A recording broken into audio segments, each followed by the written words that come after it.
What's up? Do you feel overwhelmed?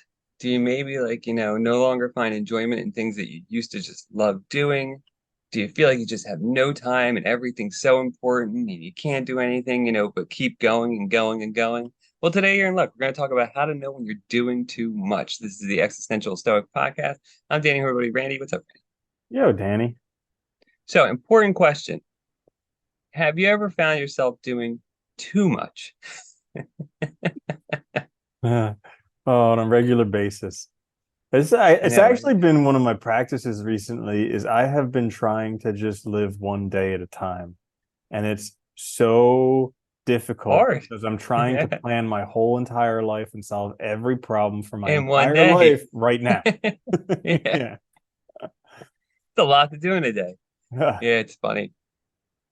It is very hard. And because we tell ourselves and it's like there is that truth. Like if you commit to something and really do it, you can do anything.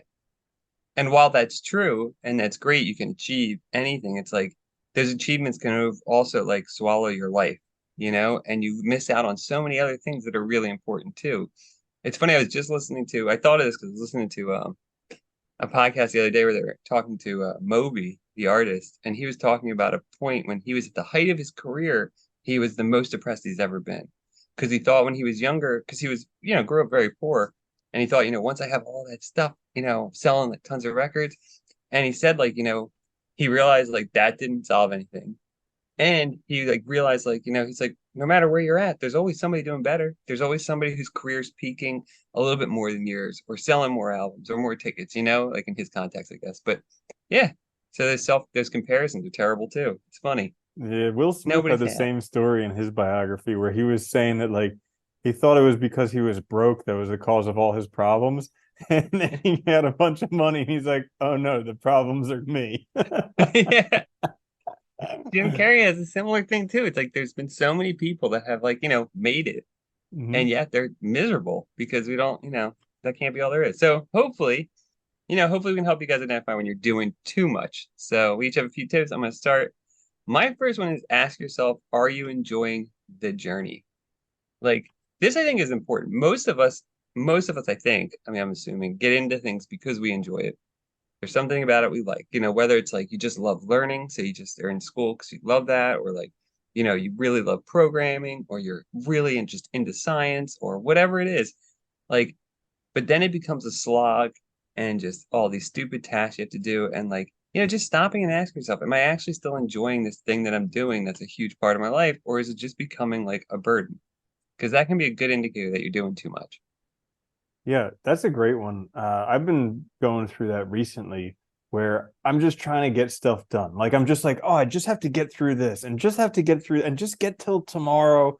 And I feel like one of those parents who's like, I just need to get the kids through college and then And everything will be fine. And it's just then like, I can take a break. when am I gonna enjoy my life?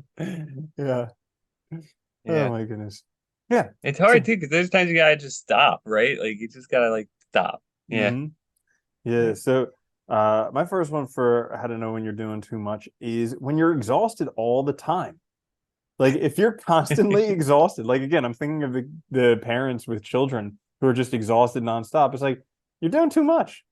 Yeah. Then I've been experiencing this recently where I literally, like, I'm exhausted all day. I go to bed exhausted. I wake up exhausted. It's like, dude, There's something's just not right. Doing too much. That's it though. I think that's a good indicator though. Like when you look and when you wake up tired because there's so much to do that you just don't even have the energy to do it, you're like way overworked. Yeah. Hmm. It's like you're just doing way too much. And it's such a hard thing to stop though. The parents is a good example. It's funny because I notice when I get like that where I'm exhausted too, like you get short with people, your stress levels are just high, your anger spikes really easily. I mean, it's pretty easy to tell when it's happening if we pay attention to ourselves at all. So Hmm. yeah, being exhausted is a good sign. My second one for when you're doing too much is ask yourself, are you still aligned with your values? Because I noticed we've talked about this a ton.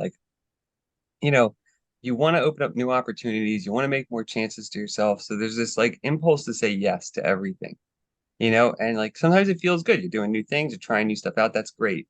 But it hits a point sometimes where you're just doing too much, you're tired all the time, and you have to ask yourself, like, and what I'm doing actually aligned with what I really want?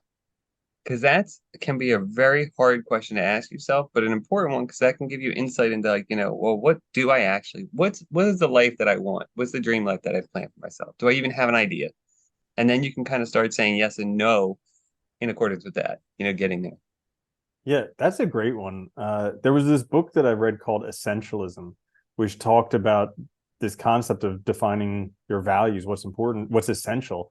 And they had like basically 3 points to it. There's the concept that like I choose to, there was only a few things really matter.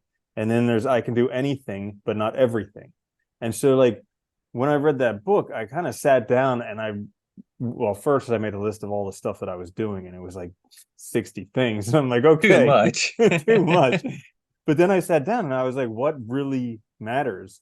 And it was helpful for me because I have that list, and I can reference it pretty regularly because like all the time I'll stop doing all the excess things and just focus on these things. And my life starts getting really good. And then I just start piling on more and more and more and more and more. And then I just do too much. So yeah, it's helpful to pare No, it down. that's a really good practical idea though too, is writing those things down and really prioritizing. Because then like, look, what really matters to me is especially like say like with like my achievements or what I'm working on, like these three areas. I do those things, then I can take a break that day and maybe like, I don't know, spend time with people I love or like, you know, do something that's a hobby that I enjoy, whatever it is. Mm-hmm. Yeah, I think that's a great idea. And that would be a good way for people to actually identify those values and stuff that matter. Bingo. So my next one for how to know when you're doing too much is when your passions stop being fun. That's like that's a definite indicator to know that you're doing too much. Like I have this happen on a regular basis where I'll start doing stuff that I really enjoy and I love it and I'm so excited that I'm doing it. And then I just start piling so much stuff into my life that the stuff that I love to do is now an obligation instead of the joy that it actually is. And once that happens, I know that, I've gone too far and I need to take a couple steps back. Well, there's nothing worse too than like something you love and then it starts to feel just like work. And like all the joy is just sapped out of it. And it's like that's a good indicator too. I remember like my partner, she does like she has an artistic career, she does tattooing and stuff. And like when they get really busy at times, and I can always tell because like she'll be at home on a day off trying to draw, and I can tell she just doesn't want to. It's like you've hit that limit, like where the Mm-hmm. creative work is hard and you need that mental energy to do it. So yeah. That's a good one. My last one for how to know when you're doing too much is are you afraid of breaks? Mm-hmm. And this is a good one because I've gotten to this point too where like, we all feel like we're the most important thing, what we're doing so important, right? And like, you tell me like, no, I can't take a break. Like I gotta get this done. And it's like if you're at that point where you can't even take a break for yourself for your own like health, you're probably doing too much and you should reassess what you're doing. It's a good way to tell. I am there. I am I am right there. I'm terrified of taking breaks. Yeah.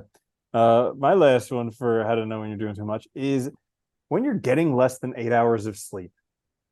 Like, okay, so get this. I mean, people argue this. They'll say, I don't need that much sleep. Well, before Edison invented the light bulb, the average person got 11 hours of sleep per night. Because you couldn't do much at night. It was dark. Right. Like Like, that's the yeah. physiologic standard, 11 hours, not 7 or 8 hours like a lot of sleep professionals talk about. Without all this addictive attention grabbing stuff, 11 hours is pretty much the normal for humans.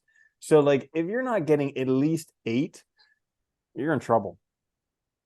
You know what's funny though? Because you look at other animals. Like I just like look at your pets if you have pets. Like I used to look at my cats all the time, sleep like 19 hours a day. Mm-hmm. My dogs get up, they're up probably for a few hours, and they pretty much on and off nap from like 11 to 4 every day. You look at these animals and just look at how much they sleep, and it seems so much to us like crazy, but at the same time, it's like, well, we're animals too. Maybe we need that. Maybe we need like not 19 hours, but like, these are 10 or 9 or 8, or a nap, even a nap during the day can be really helpful. Dude, there's so much stuff. Like when you're sleeping, it's the only time that your mind can repair itself.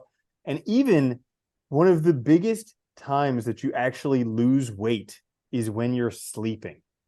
which is Really? which is crazy. Like we have an obesity epidemic in America and the Western world because people don't sleep and they eat way too much. But they also don't sleep. And like when you're sleeping, your body's able to repair itself. That's when you actually lose a lot of weight. And so there's a whole bunch of things that you get from it, but most people are too busy because I mean, you hit the nail on the head. We all think we're super important and that we can't Yeah. take a break. And when I say we, I'm pointing right at myself here. Yeah. Oh yeah. We're all in the same boat. I know. Yeah. And it's funny too, because like I've had that happen so many times where like I know I need sleep. I'm like, I just gotta get this done.